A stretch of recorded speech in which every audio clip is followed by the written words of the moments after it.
Well, boys and girls, we are at the end of the work week. It is Friday. That means two things: wrestling, and we're out of work, and we get to talk to the talent right here on STP. This is Stir the Pot with Don Kincaid, and my very special guest. She is 1/5 of the Battle Academy.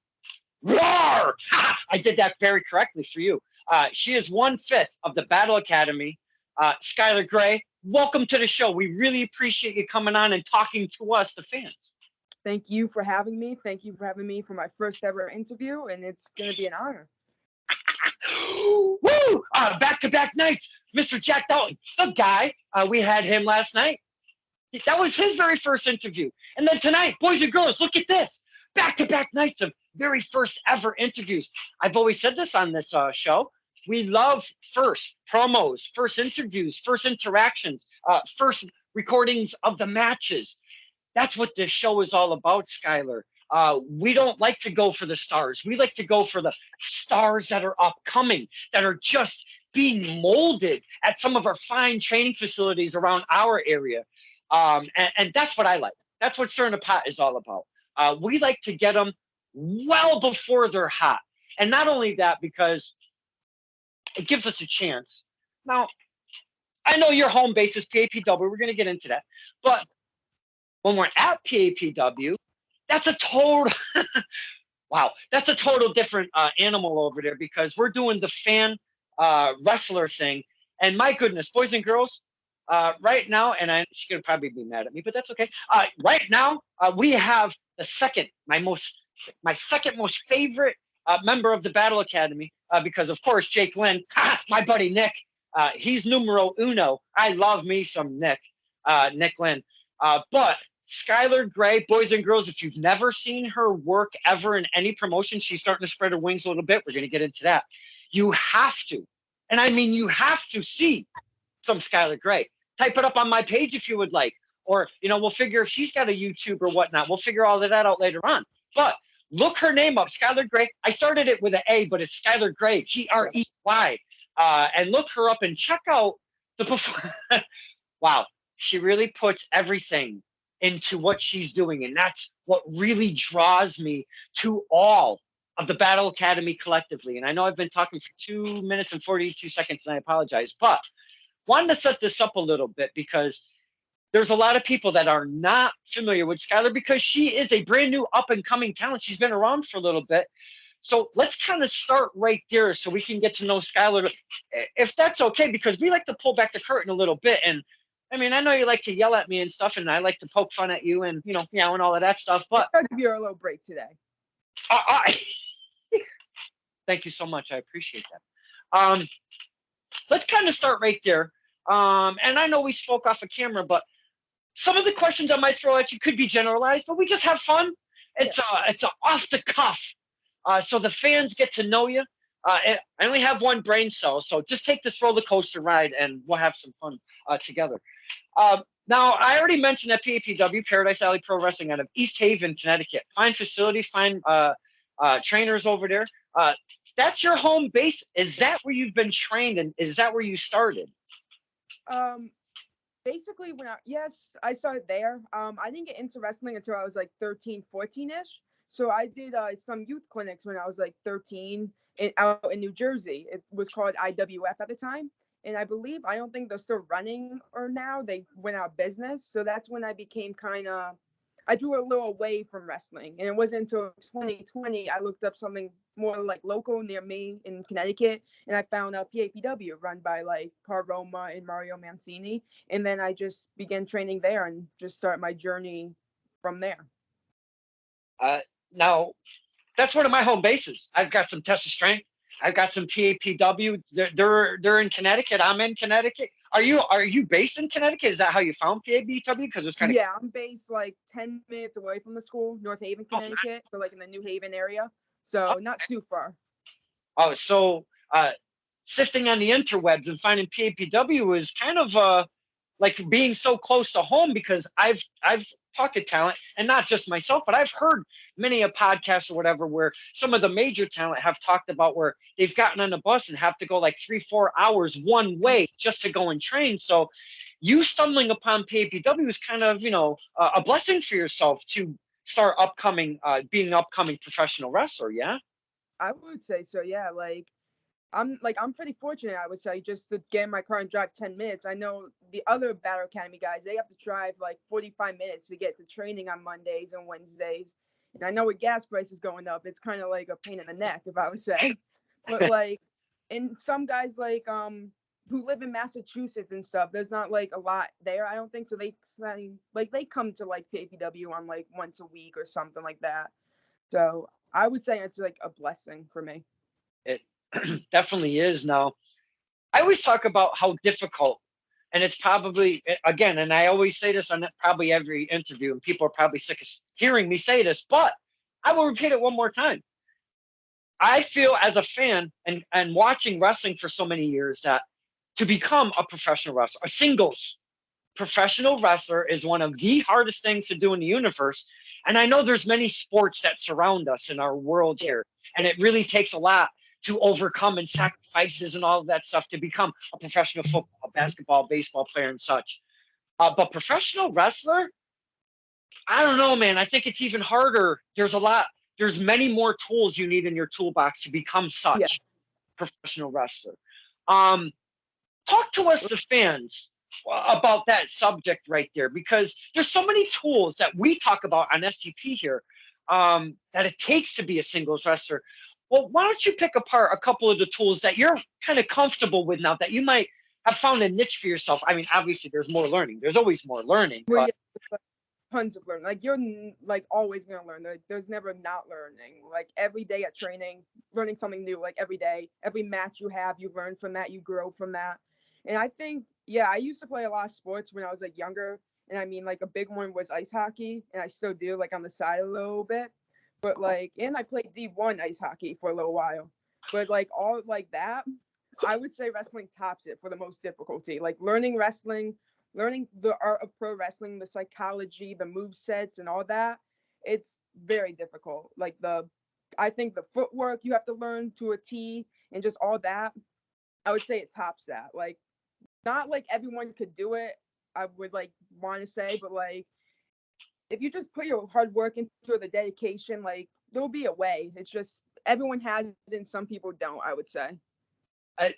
there's a couple things I'm going to pull from that. First is one word. What the hell was it? See, that's what I'm talking about. My one brain cell. I'll get back to that. I'll definitely get back to that. But not everybody can do it, and you can take me and put me in the ring and train me, but that doesn't mean I could succeed and persevere. I mean, I could have my heart into it. I could have my passion and my want and all of that into it. But some people, they can get in the ring and maybe get to a point to where they can get into the ring, but not all of them. No, it's a lot of sacrifice too. It's countless hours at training, like 6 and 7 hours. We could be there Monday, Wednesdays, and Saturdays. And then when you're not at training, you're either at the gym for like 2, 3 hours, just working on your cardio. And it's just like all like the sacrifice you need to do. Like there'll be days where you have to like sacrifice, spend time with your family and doing these family events, to be at shows on the weekends and travel. And not many people would even give that up to like be a pro wrestler. So like it's hard, that as well. I'm going to pick two words now. I remember the other one, psychology. You use the word psychology while describing wrestling in a very, the tools of a few of the tools in wrestling in a very short sentence. And that word psychology is one of the most important in my eyes, because I love the psychology of wrestling. I love that interaction. And it's not only with your opponent. And the reason why I say check her out, boys and girls, is because part of that psychology, and we're going to talk to her about this in a little bit, is the interaction with the fans. That is part of the psychology in wrestling, and using us as one of those tools in the toolbox, which she does. Woo, does fantastic. And that's what really draws me to the characters of the Battle Academy, especially to one Skylar Gray. And I apologize, you're not number one, you're number two, but we'll get into that after. But that was word number one.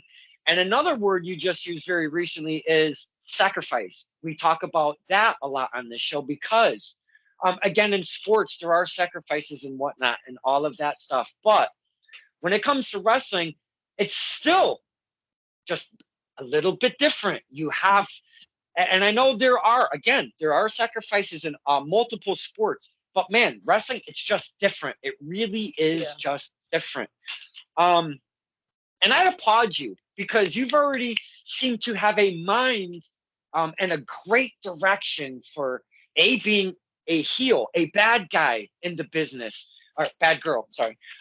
And another thing is you spoke, again, describing those couple tools.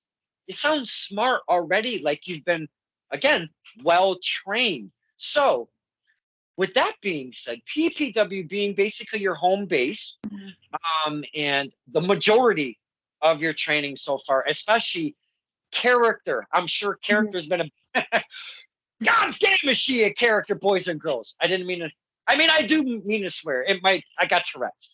But let's talk about the training because PAPW, you mentioned two guys right up there, Mario Mancini and Paul Roma.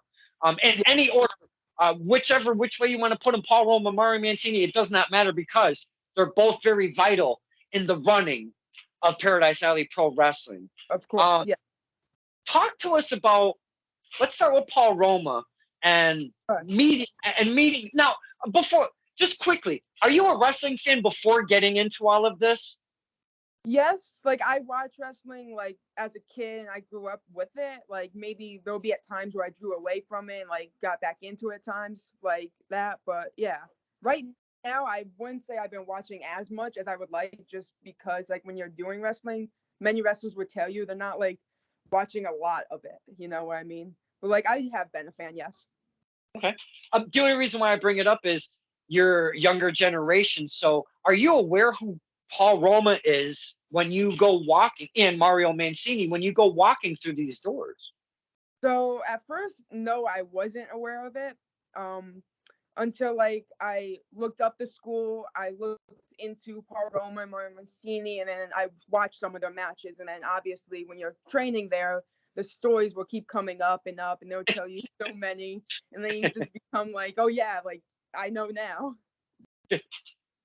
And looking through the older footage, that's a great topic right there. Looking through the older footage with Paul Roma, singles and or tag, especially with Hercules as Power and Glory, Mario Mancini doing what he was brought in and trained to do, and I heard a recent podcast with him in it, like as recent as yesterday, talking about the pusher not being pushed and whatnot in his career. But he's done so much and he's been in the ring, my goodness, with so many names that we could just sit here probably for another hour and rattle off. Looking up, oh yeah, I'm sure you get, like you said, I'm sure you get plenty of those. But looking up this older footage and checking out these matches, you can see how much different wrestling was to what it is. It was. Are you appreciative? Like it was like a lot about psychology. Like it was about getting with the fans, like going like just being more involved in the fans.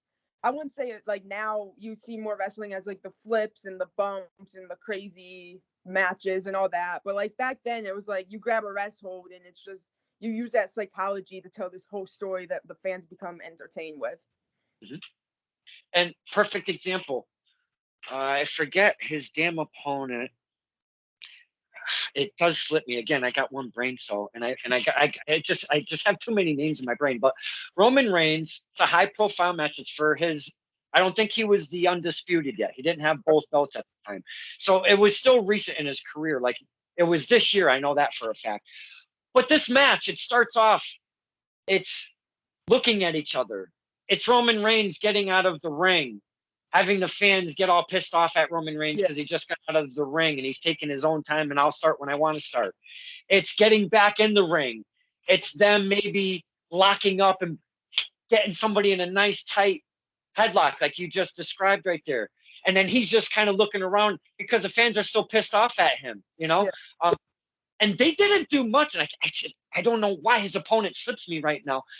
But within the first 5 minutes, I mean, if they did a half a dozen moves on each other, for crying out loud, it was this building really of Like you were still entertained with the match, and they didn't even have to do much.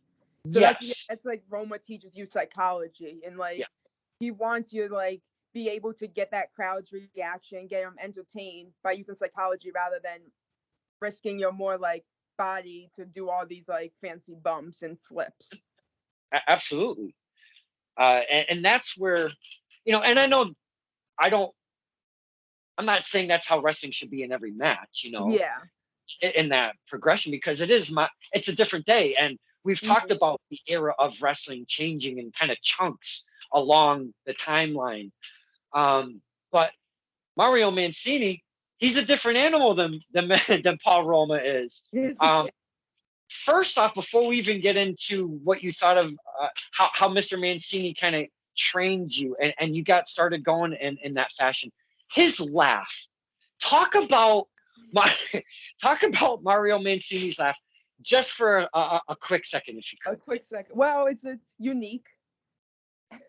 I mean, he laughs like a lot. I mean, He anything. does get he does get tickled quick, right? Yeah. But it's so hearty and it's infectious, because as soon as he starts, you can hear him outside. You can hear him Or you can if hear you're. him like in the whole Oh yeah, the building. you could be inside Dollar General, which is like up the parking lot in a different building. You could hear Mr. Mancini laugh. It's just so boisterous and it's out there, and he's not afraid to laugh one bit. And him and Slick Wagner Brown have the two most infectious laughs that I've ever heard in my entire life. Oh my goodness. Slick is another one. Oh my God, his laugh is just off the charts. But Mario Mancini as a trainer now. Let's get into that a little bit, because he seems like when the fans come in, he's one of those guys that wants to shake the hands, wants to talk to the fans, and Yeah. wants to greet the people and make them feel at home. Where Mr. Roma, he's a little more reserved. He's a little more behind the scenes. He doesn't go to all of the alley fights and such or what have you. Talk to us about Mario a little bit. So Mario, yeah, he's like a guy that wants you to feel welcome. He wants to be like inviting with the fans. He's there, like he trains us every Monday, and he usually would train you with the basics, like the chains, the holds, the bumps. Like he would show you how to take a bump until like you're ready to be sent over to Roma, and then Roma would like clean you up in the training wise. But like Mario is there every show. He's at the ticket holder. He'll collect your ticket. He'll try to make you feel happy, welcome with the kids. He's like all for the people. I mean, he's just a nice Definitely. guy in general. He absolutely is. And I've always said, I always call him sir, and he keeps telling me to stop, but I just can't. It's Yeah, just within me. I don't know why. It's a thing. And he yells at me every time, and he gives me a big hug, and he's uh, a you know, yeah, Mr. Mancini, love loves to share the love. It is. It's very infectious with him, the laugh and the love, both. Excuse me. Now, I'd like to get into. Uh, Now, I don't know if Skylar Gray is your government name, and you don't have to tell us if it is or if it isn't. That's neither here nor there, because you don't want me or some of the weirdo wrestling fans, and you don't know if there's some weirdos out there, and I'm weird enough. definitely weirdos out there. Yeah, you don't want them at your front door or writing you a letter and becoming your new pen pal. You don't want none of that crap. So, Skylar Gray, talk to us first about the name Skylar Gray. Does it represent anything? Is it your real name? Okay, first off, is it your real name? No. Okay.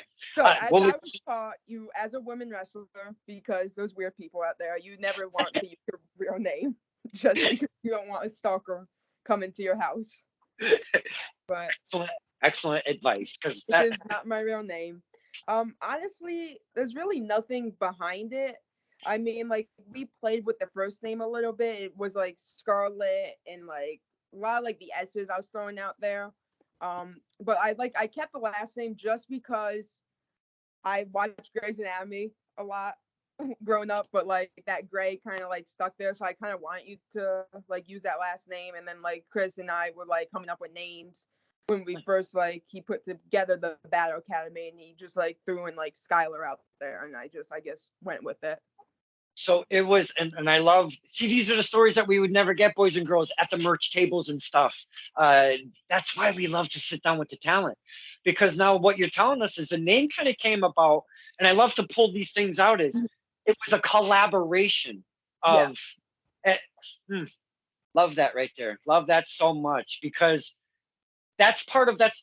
And we talk about support system a lot on this show. Excuse me. That's part of that support system, is when you're getting something from a guy like Chris Battle, who's the leader of the Battle Academy, the veteran, if you will. When you're getting a little bit of feedback from himself, or maybe from somebody else, or maybe from your friends or your siblings, and you're getting this input, that's support system right there, without even, lifting you up in any other way. That's beautiful right there. I love that stuff. So Skylar Gray, now the gear. I love the gear because I like to talk about the professionalism of when you come through that curtain. Now, some guys have come through with, either the cutoff jeans and the t-shirts or the white shirts, or they're kind of maybe have some kind of shorts, but they're wearing some kind of dumpy shirt that's not theirs, or that looks decent, or because they're trying. And I'm not shitting on anybody by any stretch. No, please, boys and girls, don't take it like that. But when you come out and you look polished and your gear is nice and you have a presentation of yourself, that means you're taking it very seriously and you're not effing around. And you can see that with Skylar Gray. So talk to us about the gear. Is there a gear maker behind that? There is a gear maker behind it. So I went to, she's out of New York, I believe Brooklyn. It's called No Gimmick Gear. And Lori made some. That was her name. So we have like this 20-30 minute phone call about like the gear, and I wanted to look professional. I wanted to like fit right and all of that. So like we had a half an hour phone call, and she kind of like took the reins on it. Like I told her like this is the design I want on the sides, and this is what I want on the front of it, and then she took it and then it made it like that. I mean, very cool. I just told what she wanted, and she just read my mind. She does that with a lot of the talent, because she does so much work for so many of the talent that's out there, and a lot of them are being her gear is being viewed on TV on so many different I looked on her website. It was like all on AEW, some like big indies companies, and she was great, and the gear came like in 2 months, so she was fast with it. There was like no messing around. Awesome. Because she's been regularly doing for the likes of George All right now, and the likes of Platinum Max Caster. And I mean, again, there's a list that I could go on and on about, but those are a couple of examples of just her work is fire. So you saying that, it kind of makes sense because it looks really, really good. And I applaud you again, as we talk about looking professional. That's a great step. One of those tools, presentation and looking professional. Excellent job. Excellent job. Now, you're talking the collective. Let's get that real quick here, because there's a collective of 5. And I know that Chris Battle has a different schedule than you guys do, because you're a younger generation. You're more up. There's a lot of more of the PAPW schedule, where Chris's schedule is different and whatnot. You mentioned that she does the gear for all of you guys, or? But everyone got their gear somewhere different. So I know Lorenzo got his somewhere, Jake got his somewhere. I just went to her for mine, because it's not like a lot of people can make women's gear. So it's like it's like less in demand. Like I know like I don't know what Jake or like they went to, but like they didn't make women's gear or something like that. So like I had to go find Lori, and she made, I know, Big Juicy's gear, and others wrestlers out there from that worked with PAPW and all that. Yeah, fantastic work Lori does. Absolutely. Collectively, you guys look uniform. You look like a team, a faction, a camp. I don't know what they call it nowadays. You could call it a bunch of stuff, but you guys look as a collective, and that's what's very important, especially with the multiple members that you have. When it's two, a tag team, you can kind of make matching gear. It could look a little different, but still matching, as you guys have done. But a collective of 5 that looks very like, again, as a Mhm. faction, and we're here as a unit and a collective to take over PAPW, if you will. Seeing that from a distance for the first time, let's kind of go through that, because being such a young wrestler right now in your career, the heart's got to be beating. You have all of these things coming up now. Yeah. You're were you were you looking to be a singles wrestler, and this Battle Academy thing kind of fell into your lap? How did that kind of situate? So like I don't think I was looking. I think we all trained together. Like we all was like came up together as like rookies. Like we all was in the same class, as you would say. So it was Chris's idea to maybe put together this faction for the rookies, just to get them opportunities and just to get them out there and just his own way. So like it was a good opportunity that came along, and then we just took it and ran with it basically. Uh, At the you time, I wasn't like looking for anything. I was still like in my training mode. I didn't even like have a gimmick. Like I didn't have nothing, and this opportunity came, and then we just took it and ran with it. So I think I was pretty fortunate with it. I have to say very fortunate, because the 4 of you that we get to see a little more often than the 5 of you as a collective, being Jake Lynn, Lorenzo Vendetta, Hunter Tarka, and yourself, Skylar Gray. You guys collectively, the 4 of you, I can't tell you how many people that I've talked about the Battle Academy to. And, if you're looking for somebody, I mean, these kids, they're young, Yeah. but man, they have a presence about them. They know how to use their voice. They know their promos. They know how to use their words. And I just think you guys are really, really in a fantastic direction, singly, collectively, because when there's just 2 of you, and as a tag team somewhere in a different promotion, still fire. If there's, say, Lorenzo in a singles and Jake is out doing his thing when he had a busted wing, and I'm going to use SGW as an example. It was their debut, I believe, their only show so far. I'm telling you, Skylar, that was one of my most fun times in wrestling ever, is with Jake and the surrounding kids, Lorenzo and Lorenzo's opponent, Ransom. And I'm just going to go through it real quick if I could. And it is about your members. So, I mean. No, you're good. Now takes over. Lorenzo against Ransom. Ransom is the face, obviously, and Lorenzo is the heel. My man Nick Lynn is out there with a bad wing, and he's, Jake. He's just doing his thing out there. He's a good talker. Absolutely. Love Jake. That's why he's number 1. So Ransom takes Lorenzo, brings him over to our side of the ring, and he gives him a good chop. He brings him over to the child to my right, and he holds Lorenzo, and the kid pulls back and he punches Lorenzo in the gut, like right in his ribs, I swear. And I popped. It was just some of the most amazing things I've ever seen in wrestling live at an indie show. Fantastic. But it got better, because then Ransom comes over to me and he asks me, oh no, wait, he goes over to the kid on the left, which is part of Matt Awesome's family. I call him Family Chancla. And this kid really hauls back and chops Lorenzo really good. It was absolutely fantastic again.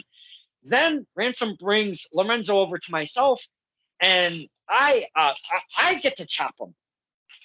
I don't think I've ever done that in wrestling yet. That might have been my first. So then Ransom, we're all like, one more time. Ransom says, how about you hold him and I'll chop him? So I gave my phone to one of the kids. I held Lorenzo. Ransom chopped Lorenzo.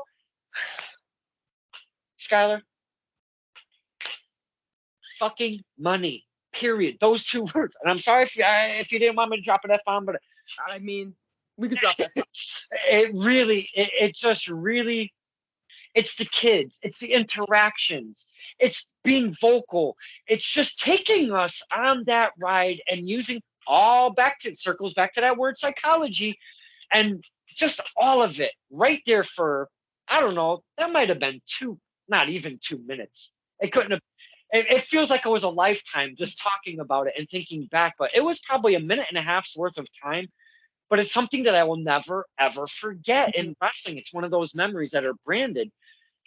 And Battle Cat. And at the same time, and this was the bigger point, at the same time, Jake Lynn, from Kid 1 to Kid 2 to Kid 3, he's got $1 and he's just on his hand, he's on his knees and he's begging us, I will pay you $1 if you do not do this. And he's wearing his rose glasses. He's got a bad wing. He's begging us with money. Holy crap. All of it together as a package. Beautiful, beautiful wrestling art right there, Skylar. And that's where I'm saying that you guys and yourself, and I hate to call you guys, but you guys as a collective, I really feel you're in a fantastic direction, because to get us to do stuff like that and the interaction and so involved, you have to know wrestling. And it seems like at such a young age, you guys are really, really clicking on the cylinders, to be honest. And it helps by learning from like Paul Roma and Mario, and also like Chris, because he's our mentor. So like he gives us ideas, he gives us like tips and advice, what not to do, what to do, when to do. Like he's like, it's good to have him there and stuff, and we learn from him, which is always good. The 3 names that you just put out there, good minds in wrestling. You seem to be in great hands, being taught very well, very professional, old school way, doing the setups. Skylar's not afraid to set up a ring, right? And I know like we also learned from Richard Halliday, who's like another guy to like greatly learn from. He used to come down Wednesday nights. It was like a couple years, like a year ago, and he would like train us and give like his like words of advice and all that. Still to date, the longest running heavyweight PAPW heavyweight champion, if I'm not mistaken. I believe so. I'm almost certain. I'd have to kind of check on that, but I'm pretty sure I'm certain. I've seen him in so many title defenses at PAPW. Oh my goodness. Yeah, Richard Halliday. Wow. Wow. Like holy cow, what he's been doing over the course of the last few years. That MLW has treated him very well. Looks fantastic. Now, let's talk about the chemistry, because being that there's 4 of you in a team, that's got to be a little difficult to really be on the same page, and the interactions and the bouncing off. Or has it just come a little bit more natural, maybe because you're all at a young tenure right now and new? I think like over like, well, we've been like 2 years now, so like it like starting off maybe a little iffy, maybe like we're still learning the ropes and all that, but like as time went on and all the matches and all the times we traveled together and we went to NEW together and other shows and all the PAPW shows, we just had like more of a bond. So it just became more natural, I would say. Like when you're in the ring with each other, everything like you trust each other and like you're there for each other. Like they got your back, I got their back. Like it's just, it became natural. It became like they were like my brothers, and like I'm like their sister, and it just became like a whole family, all 5 of us, and 4, whatever. Oh, it's a fam. Oh, that's awesome. I love hearing that stuff. I just want to get back to support system real quick. Behind Skylar Gray's career of wanting to be a professional wrestler, that's almost like telling your parents you want to be a musician. For crying out loud. I mean, did they look at you with these goofy eyes and being like, what the hell? Yeah. See, my mom doesn't know wrestling. Like, she's not into it. Like, that wasn't her thing. I always watched it, like, growing up with my grandma. So it was always me and her up until she passed away. But, like, I always watched it with her. She became into it. It was, like, our thing. My mother, on the other hand, she wasn't, like, too into it. I know, like, trying to tell her with the first couple months I start training and coming home all sore and bruised up. It was hard to explain to her, no, this is what I want to do. I'm all right. It's fine. Everything's good. No one's actually trying to kill me there. Like, we're all like a family. And it was hard to get that, but obviously now she understands it. Like, she came to a couple shows and she loves the people and the fans, and like she knew how like it felt. So like she kind of warmed up to it. I mean, she still gets nervous now and then, but I got her on the hand. Her being there, Does it feel different coming through that curtain and seeing, your It feels like yeah, because like I know I have her like in the crowd and she's like watching what I do. Kind of like how I like felt like when I had a ice hockey game and I was out on the ice and she was in the stands or behind my net, like kind of worried, but like I was like glad she was there to watch because like you always want to perform better. You always want to show what you could do and like have her like be. I want her to be proud of me, obviously. I'm assuming she probably had 13 heart attacks throughout probably the first match she's ever seen. Yeah, she definitely is a little worried with some, and I showed her some online, like the ones that she couldn't come to, like the cosplay that weekend, that show, and that was like a hell of a weekend, and I love that weekend. But like I showed her some of the matches there, and she was a little worried about the last match I had, but you know. That's actually a fantastic segue because I haven't been able to get either of the two shows that Cosplay Championship Wrestling has put on yet. I was supposed to. I had a pass for the entire week, and you were going to see this ugly mug there, but my car decided it wanted to lose its transmission and screw with my life. So it happened to be on the week of said convention and Cosplay Championship Wrestling. So it literally threw a wrench in everything in my life. So I had to take care of business. So I didn't get to Cosplay Championship Wrestling. But I've been wanting to talk to you specifically because, if I'm not mistaken, you were Black Canary. I was Black Canary with that screen. Now, I did not see said footage because we are with weighted breath. I just can't wait to see this footage. I'm just going to go real quick through Frosty because Ryan Frost is just near and dear to my heart. I've seen him literally from day one. And him walking out last CCW as Kingpin with the suit and the cane. And again, I wasn't there, but the stuff that I seen, I am like, this guy is money. Holy cow. Looks so good. I know we had the guy, I'm blanking on the name, but the guy who played Fat Thor as well was amazing the whole weekend. Like he like that should be his wrestling gimmick. Like he had the hammer, the whole outfit, the look, was he the MVP? Was he the MVP of the whole thing, Fat Thor? Honestly, I think everyone was the MVP. Like I just loved everyone's like character. Everyone just like that was my first time ever doing it because I wasn't there like their first show. So just like overall seeing like everyone, like all some like wrestlers I know dressing up as like these characters and some like I didn't know come in from like New York and dress up and just like all the people at the time, like all the fans that didn't even know wrestling but was so into it. It was just like an amazing event. This just past this Wednesday, I was talking to Ref Gina about cosplay and her interactions with Spider-Man and stuff, and we were talking a little cosplay. And I got turned on. Yeah, Green Arrow. When we were talking about it, I was like, wrestling is, semi-fantasy in its own right because it's a place to escape. I know I always say that. That's my escape. Yeah.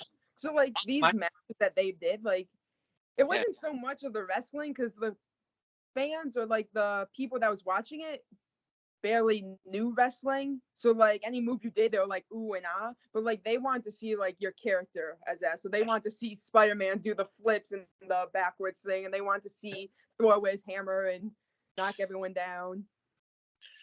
Having it be your first one, was it different coming through the curtain and presenting not Skylar Gray, but presenting? It was different being a face, yes.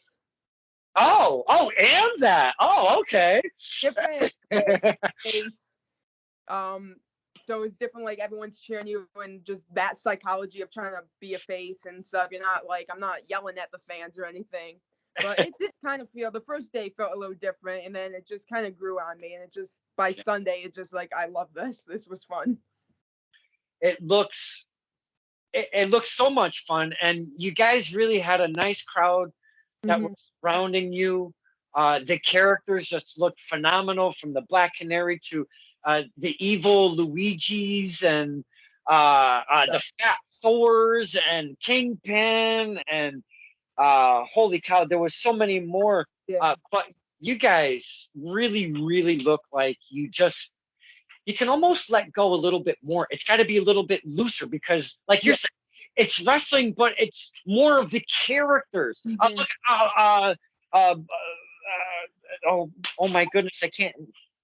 Logan looking like Wolverine, for Yeah. crying out loud. Oh my God, that was amazing. Holy shit, Logan Black. I don't know why his name slipped me. That I've been, but him looking like Wolverine. I saw that in my car. It was either this morning or yesterday morning before work, and I was a one-man party. I was like, "Are you shitting me right now? Holy shit!" I seen that and I popped. But my whole point is, it just looks like so much fun. But you can even let go a little bit more, be a little freer, a little more fantasy, right? Yeah. You didn't have to go too crazy with like the things you want to do in the ring. Mm-hmm. It was trying to get over with the fans and trying to entertain them as well as like as much as you can. Now, talk to us about the Black Canary character. Was that something that, when you got brought in, is that something that was already set? I think you would make a good Um, Black Canary, or was that a request? that was like Xander told me like be like Black Canary, so I was just like okay, and then we just had like a little storyline with like Black Canary and Green Arrow, and it just kind of like fit the whole weekend, and then it led up to that like payoff match at the end, which was like the best. So it kind of just like I don't think we ever like talked about it, just kind of like went with it, you know? Like I never like really was like into Black Canary until like I never like knew her superpowers until I was like, okay, be Black Canary. Let me do some research and then yeah. Uh, and if I know best, Skylar Gray can yell her. Her voice can I carry. So I'm sure you did a very well, very yeah, good Black and everyone took that bump. No, like really? Did you do one? And were there? Oh my God! I can't wait to see this footage. Holy! I think it was Logan. It was Wolverine versus Green Arrow that match, like the first ever match of the show on it was like Friday, and then yeah, I screamed and then wrecked Bill, and everyone took a big bump. Yes, I cannot wait to see that. That's going to be fantastic. Uh, um, talk to us about the six-sided ring, because Oh, is that different, yeah, right? different. It looks tiny, but it's still like 18 by 18 from like the front and like the middle. But like yeah, it's way different to like work. You gotta know like which rope to hit and like so you're not running in like that. To go on the ropes, it's a little narrow, so it was kind of like hard to more like climb the ropes. I thought, but it's way different. It was fun, but took a little different time to get used to. So by like Sunday, it felt a little better. Because the turnbuckles, they're not so. Yeah, they're not like 90 degrees. They're like more of a triangle. So Yes, exactly. putting They're it not up was more difficult, I think. really. Yeah, that took a lot of time. Wow. But these are the experience as a professional wrestler and an athlete that you're gaining under you. Yeah. Could you tell us exactly how long? I know you mentioned a couple years, but is that how long you've been really from training till now? You've been in about 2 years? I've been training from now was I started in 2020, like right when like COVID was like a thing still. And Okay. then yeah, I started training. And then obviously I did take a little time off just Mhm. because I finished up school in college and it was my senior year and I had to like do like capstones. So I took like at least 8 months off and then I got back into it this year. So I want to say like together like 2 years maybe I only been training. Nice. If you don't mind me asking, what'd you major? Film production. Oh, no. So See? we made a short film for a capstone up in Oh, Litchfield, Connecticut, yes. and it was a busy week, busy semester. I'm in Litchfield County. You should have knocked on my door. Well, congratulations for that. And now you say that, man, that just kind of comes back full circle from what I see that you do out there. Man, amazing. you really got a really good thing going on there with the Skylar Gray. I didn't mean to kind of halt on the championship, the cosplay for a couple minutes there, but it's so intriguing because it's it's beyond wrestling characters. It's games and it's comic books and it's cartoons and it's it's different things. It's Like, all of these things, anime and all of this stuff. And it's a six-sided ring, and it's 3 days at a convention at the Kineticon. Yeah. So it's so different than a Friday night alley fight, or maybe going over to Tough and Talented and doing that there.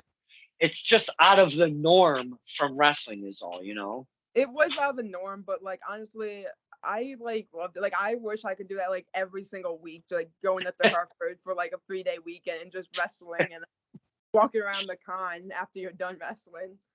Well, I mean, you do know Jarrell is going to be up because of that, because of the way that weekend went for that young man.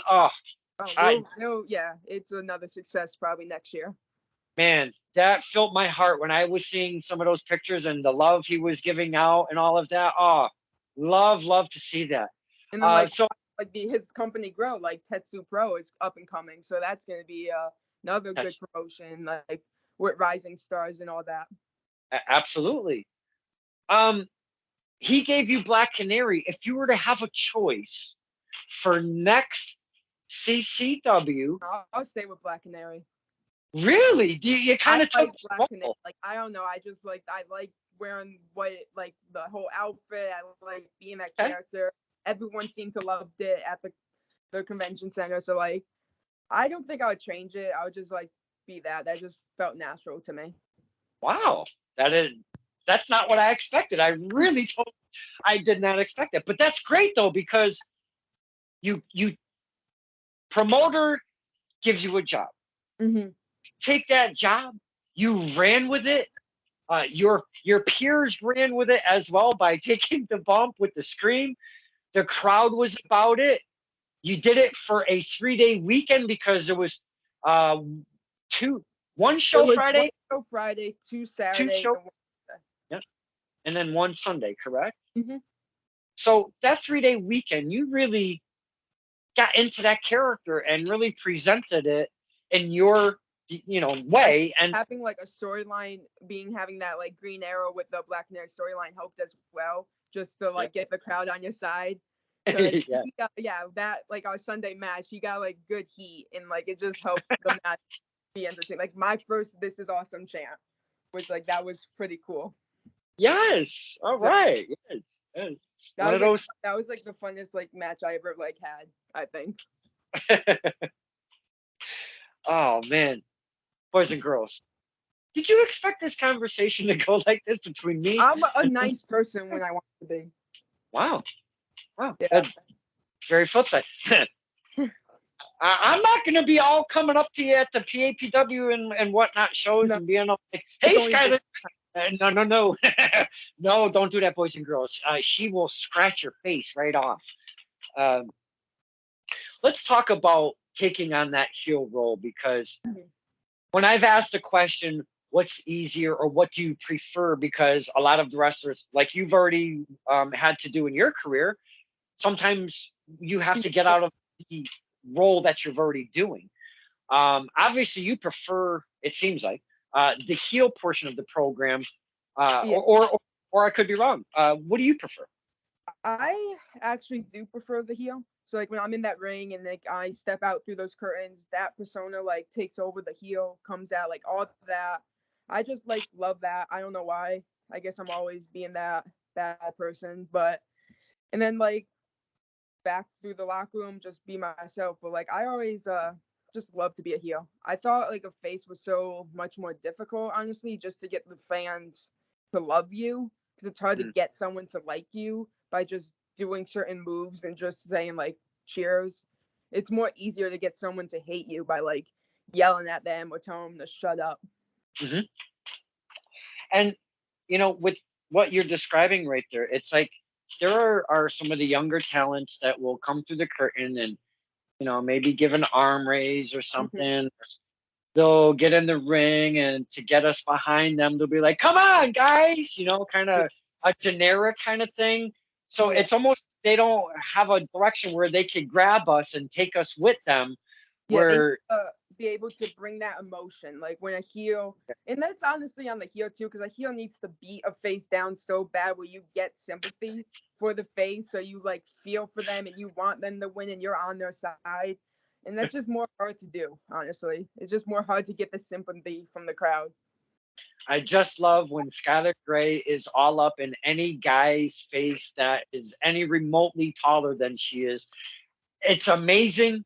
It's beautiful art right in front of our eyes, and you do it spectacularly at such a young tenure in your career. Mm-hmm. And I love every second. I love every second of it, man. I really do. And which brings me to my top 5 Battle Academy members. Now, there's a reason behind each one of them, and I'm just going to go through them real quick. All right. And number one is Jake Glenn, just because he's my buddy Nick. There's some kind of weird relationship that he hates me, and I kind of semi love him. I don't know what's going on there, but we have something going on, and he's my number one. I'm sorry. You would be, because you scared the fuck out of me, and I don't want to get my face ripped off. But you're number two. So that's why you're number two, because I'm scared of you. You might be number one. You never know. Number 3 would be Hunter Tarka. Mm-hmm. He would be number 2, but you're number 2. But he's number 3 and not number 5, because I absolutely think his dad is a flippin' gem. I love Papa Tarka so much. Oh my goodness, I love Papa Tarka, and that's why Hunter is my number 3. Number 4, he should be number 1 because he's a leader, but my buddy Nick, well, I don't know, he's number 1. Number 4 is Chris Battle, and number 5 to round off my top 5 is Lorenzo Vendetta. Only because when I offer him cookies, he always says no, and he kind of does this to his abs, and he's the show boy of the group. Yeah, he's a pretty boy. I know. I told him before. But yeah, he doesn't like me and my cookies, so he's number 5. And that, but if you ask my love, Cindy Hart, you already know you're her number 1. And she always told me that if she ever gets the chance to announce you, that she is, well, you know what? I can't. Nope. No. I can't. Nope. No secrets. We want people to pop. No secrets. Maybe off air. I'm sorry. My love, if you're watching this, I almost spilled some beans. I'm sorry. You take the fans on a ride, and that's one of those tools, is the interaction when you first come through that curtain, to tell us to boo or to tell us to cheer in a physical manner or in a vocal manner. When you come through that curtain, you do that every single time we are on this ride with you.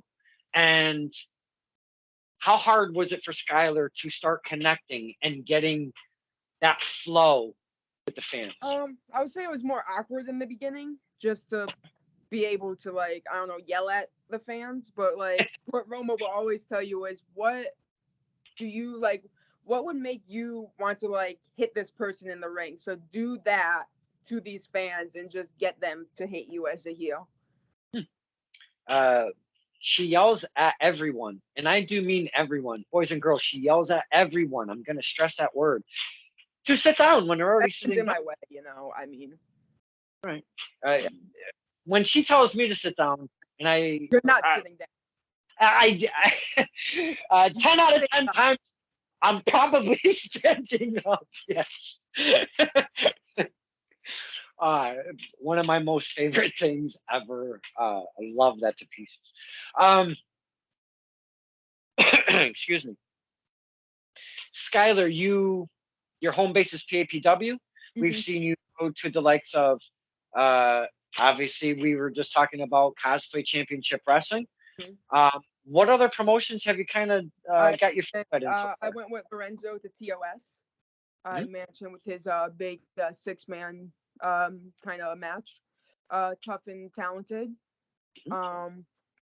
I know I'll be coming next week, going to Canada for CCW, Capital City Wrestling. So that was like my first debut in Canada against a pretty big wrestler, Chantel, out in Canada. So What? that's Yeah. gonna be fun. Wow. Do you see that, boys and girls? First interview, and she's an international star right in front of us. Yes, international. That's a title. I name every single title episode differently. International. Wait. International Skylar. Yes. That's it. Yes. International Sky. Congratulations. That's awesome. So I'm looking forward to that next weekend, and then I might be on the fairgrounds for Tetsu's Pro opening show up in North Haven, local. So, but yeah, I've been trying to get out there, even though PAPW will always be like my home kind of grounds, my stomping grounds. I'll always be at their shows, but just getting my name out there other places as well. You have to. You have to. Capital HAVE. Have to spread your wings. Do that thing, do the drives, get the face out there, that moneymaker, get the moneymaker out there and do your thing. And that's exactly what you are doing it and continue to do. So doing it right, that kind of circles back to doing it right, Skylar. Good training behind you. And it's great to see that the young talent over at PEPW are in fine hands with Mr. Mancini and Mr. Roma. Great stuff. And Mr. Battle himself as well. I don't mean to exclude him, but I just when I say PAPW, I see Roman Mancini. But with the Battle Academy specifically, you got to add Chris Battle in there. Not only that, he is the current. Pissed me the f off. He is the current and beat my man Matthias, the current PAPW heavyweight champion. That's got to feel pretty good for said Battle Academy to have Papa Battle over there. Oh, and pretty soon, who knows? Maybe Lorenzo and Hunter will be getting the tag team champions at Coliseum. Let's all calm down now. I mean, come on. I think they're a pretty strong tag team, so they're gonna win. All right. I do jest. Hunter, Lorenzo, fine tag team. And I'm going to be totally honest with my number 3. When the Battle Academy very first started, I kind of looked past Tarka. I kind of, just for a cup of coffee though. When I seen him, because I wasn't going to PAPW regularly like I was for a while there, but when I got back regularly and saw Mr. Tarka in the ring, I really want to put him at my number 1, especially for loving his pop so much. Because, man, that kid, he's got something going on there that I think. And like he deserves like all the opportunity he's been getting, like in NEW at like promotion. So like that's like he's gonna be like something. He really. I looked past him and I kicked myself in the ass at the beginning there. I was looking at the pretty boy and I was looking at my friend Nick and I was looking at Skylar and I already knew who Chris was. So, man, I kicked myself in the ass and I ate my own words because shortly. I him on the show. Yes, sure. And that's what I'd like to do since we have the second member of Battle Academy on here. I'd kind of like to trickle my way down my top 5 and work my way to Mr. Lorenzo if I can make that happen. Now, I've never had Chris Battle on the show, and I would absolutely love to have him on the show. So I would absolutely be proud to have and be honored to have all 5 members on Stir the Pot. That'd be amazing. And I mean, hey, if we all can do it at the same time, even if it's just the 4 of you, I mean, I'm down for that too. I don't know. We could do that. I've done the firm. Oh, don't tell anybody though. Don't tell anybody that. Okay. You want us on your show. That would be absolutely fantastic because I've had up to the likes of like 12 people in a Skype, I believe. So I can make it work. So I think we can make it work. That would be fantastic. I think once they win the tag team champions, we'll be on the show. Again. Yeah, if that happens, It would be my honor. I would love to have the. I'm keeping your word to that. Yeah, absolutely. I won't go back on that. No, not at all. Because again, when I see you live, I like my face. I don't want it scratched up. Okay. Yeah. There's no Uh, meows this Saturday. Tomorrow. yeah. Yeah. Well, I don't know. Maybe one. I don't know. We'll see. Lorenzo would throw a cookie at you. And just to kind of bring us, and I know we've been going for about an hour or so right now, and you've given us so information. You've been very open, way more open than I ever expected. I thought you were going to be a little closed door, to be honest with you. And I do appreciate that. But to kind of bring it closer to a tail end here, with everything that we've talked about, you have an athletic background. You get yourself into wrestling. You find PAPW. You find yourself in this faction of the Battle Academy. You've already done some really cool stuff within PAPW. Not only that, you've already done some really cool stuff outside of your home base. And I'm just going to put CCW right there because Black Canary for a 3-day weekend in a 6-sided ring at a freaking Connecticut. I mean, come on! Those are the kind of things that you grasp on. And like us fans, when we take memories, I know you guys and girls do the same thing with your events that you perform and do your thing at. Those are one of those things that CCW is going to stick with Skylar forever. So with that being said, it looks like from my vantage point, damn, it looks like you guys are having a lot of fun in Battle Academy. We are. We're spreading our wings out there. We're traveling more. We're traveling together as a team, and then we're getting out there to other promotions, and we're making a name for ourselves. But also like having these matches is also putting our own characters like as ourselves like into perspective too. So we're all like we're fitting the mold. We came a long way, and it's like an honor now just to be at like other shows like TOS, Tough and Talented, and NEW, and like much more. Yeah, and I know I did not congratulate because Mr. Tarka, like you mentioned, Mr. Tarka has been doing some work over there with Mr. Battle over at NEW. Yes. Even in singles, if I'm not mistaken, he's had a single. I could be wrong there because I can only tag Lorenzo has a singles. Lorenzo did a singles. Okay. Yeah. Again, spreading those wings and getting those opportunities into a company like NEW where they have the stars and they have a stock, in their name and whatnot. That's where a lot of our local scene want to be at is NEW and the Beyonds and stuff like that. So it's really cool that that's happening.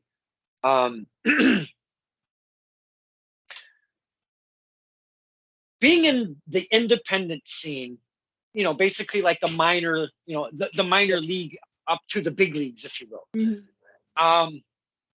Is Skylar Gray looking for a long-term career as a wrestler? Is this what she's looking to do for a livelihood and wants to be in the WWEs and the AEWs and such, or is she looking to be in the indie wrestler? I'm going to do my best. I am looking to see where it takes me as a long-term. Like, I'm hoping I could have an opportunity one day to be on AEW Dark. Like, that would be like a dream come true. It doesn't have to be televised or anything, but like maybe somewhere in AEW, I'm hoping and I'm striving to be. Like, obviously, we're just going with the flow now and seeing where like each week takes us and each opportunity takes us. But like, I'm hoping it becomes like a good success in the long run. We pop, and I know you guys and girls too, when you see your peers and whatnot, we pop like MFers when we see one of our local talents on an AEW Dark graphic, when they pop those things. Holy crap, I can't share this quick enough.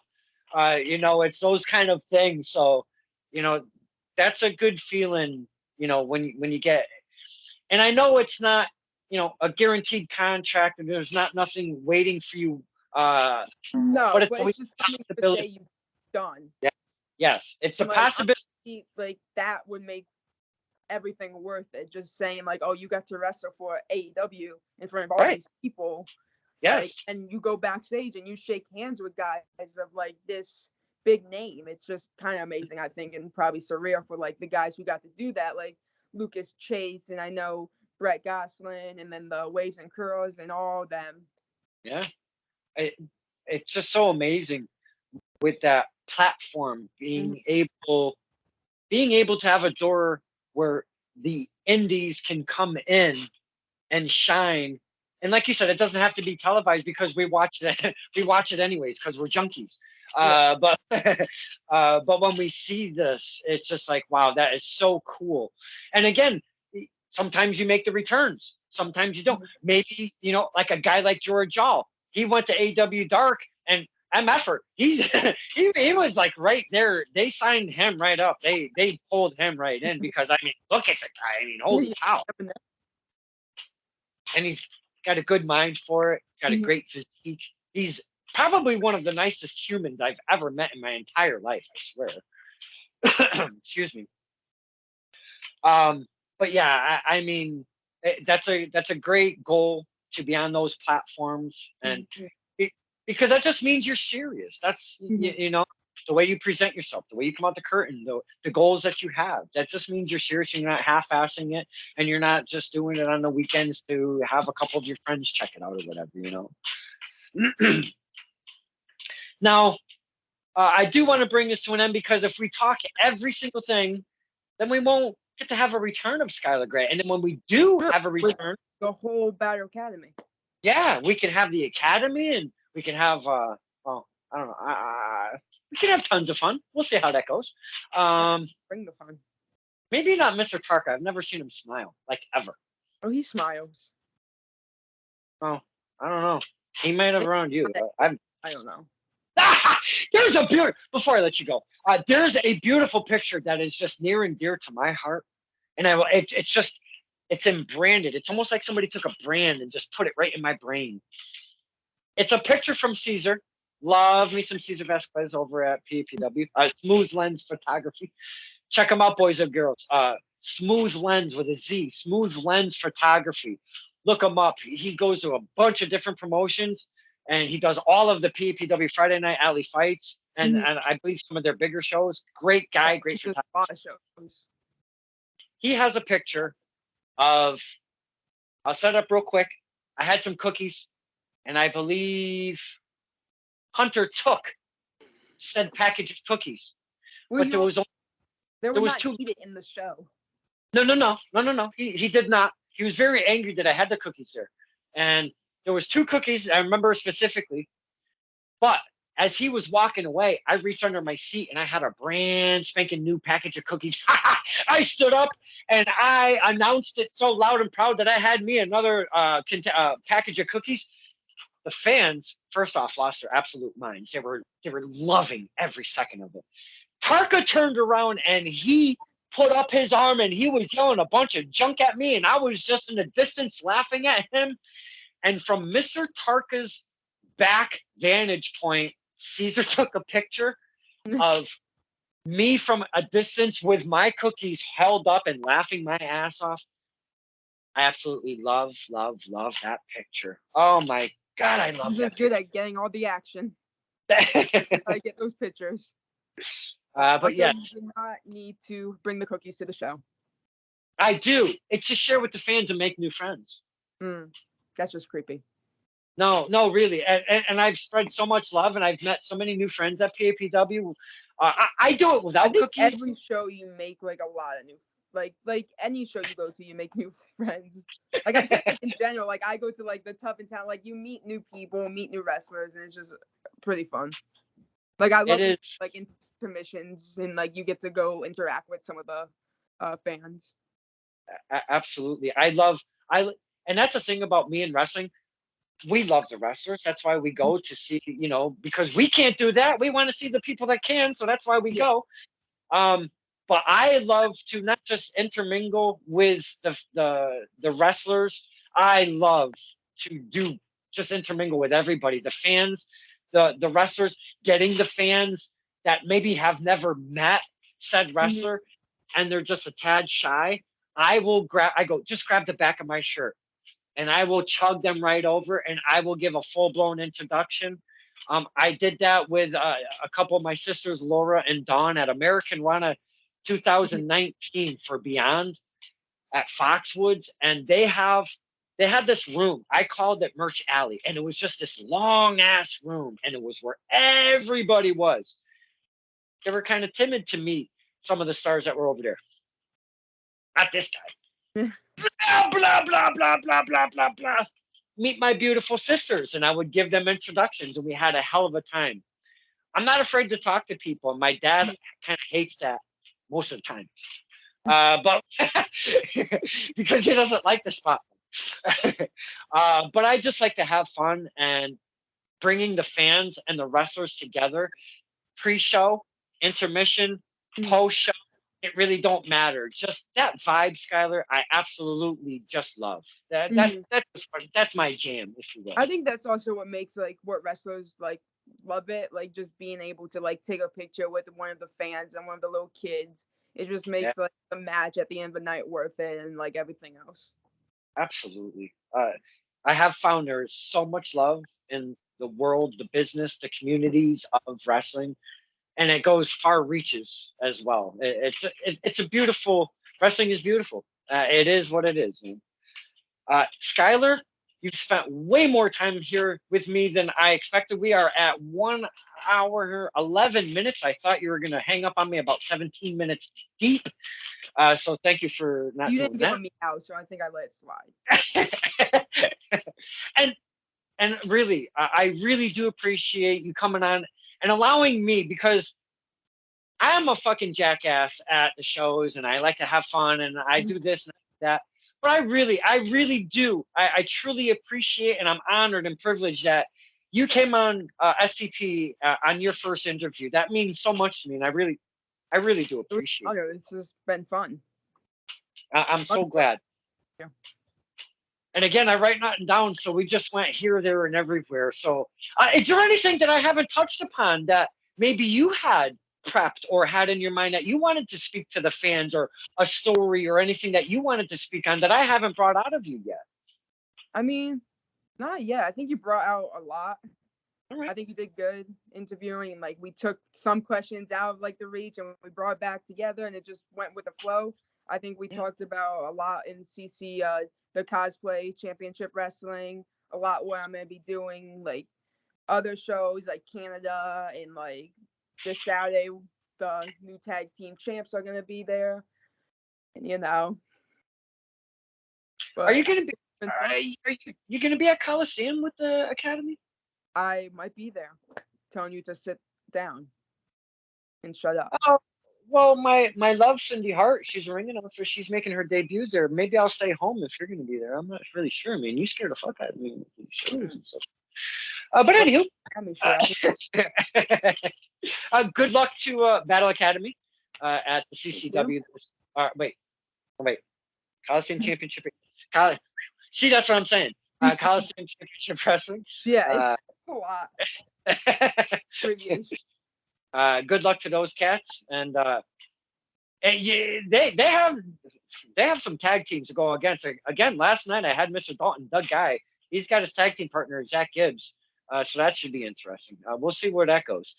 Skylar, before I let you go, if you could tell us the fans the details of the Twitter,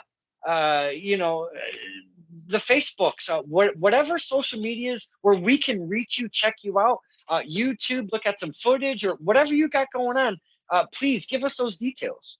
So I do not have a YouTube yet, but I know guys like Fogman and as yourself has been recording matches. So if you literally just type in Skylar Gray Wrestling on YouTube, most of my matches will be coming up.